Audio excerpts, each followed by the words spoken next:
Yes, I am. Dear members of the board, I'm the mother of two MCPS students. I'm also a professional educator. I use educational technology daily when I teach my students at Howard University. I love technology. Since last year, Montgomery County Public School students and families also have had to use daily educational technologies implemented by Montgomery County Public Schools. This includes my MCPS, the new student information system, which we use for class registration, and of course the district uses to store student and family records, health records, and individual educational plans, information about disabilities, boundary validation and tax data, the family addresses, and social security numbers. I understand that from the January budget meeting, Mr. Collette stated that next year MCPS will be dropping headline and that the grades would also be posted using my MCPS. This means that this system will continue to hold very sensitive, confidential data about every student and family at MCPS.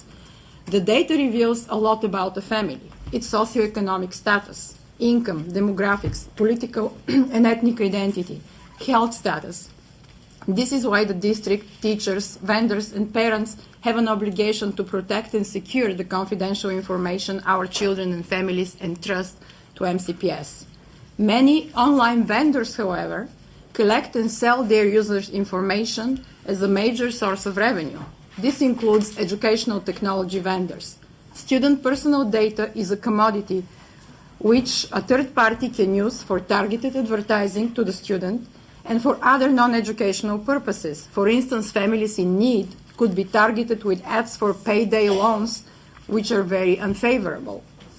The Maryland Student Privacy Act of 2015 prohibits vendors from selling student data. However, many MCPS contracts, including with Google and Pearson, predate the law. The companies can collect, mine, and sell our children's data without our knowledge and consent. The data could then be used for building students' psychological profiles and for tailor-made behavioral advertising. Under the circumstances, the only protection of our personal data is the voluntary commitment of a vendor not to abuse it. President Obama urged educational technology companies to sign a privacy pledge promising not to use student data.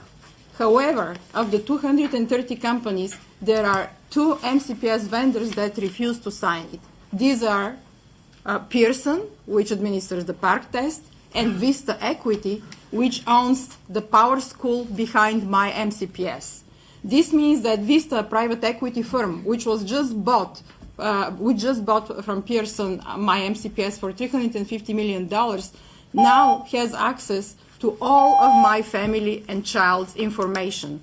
There is no option for me not to use the system, and it says that anytime I register my child, I consent tacitly to the use of the information. I don't know the purposes, I don't know who uses it, when, and Vista, according to its own privacy policies, published on its website, and I've given you the link to it, they state that a user's personal identifiable information can be used for marketing and promotional purposes. So I asked the board to put the privacy policies of Vista and Pearson on the agenda and to examine them for compliance with the Maryland Student Privacy Act because it strikes me as illegal.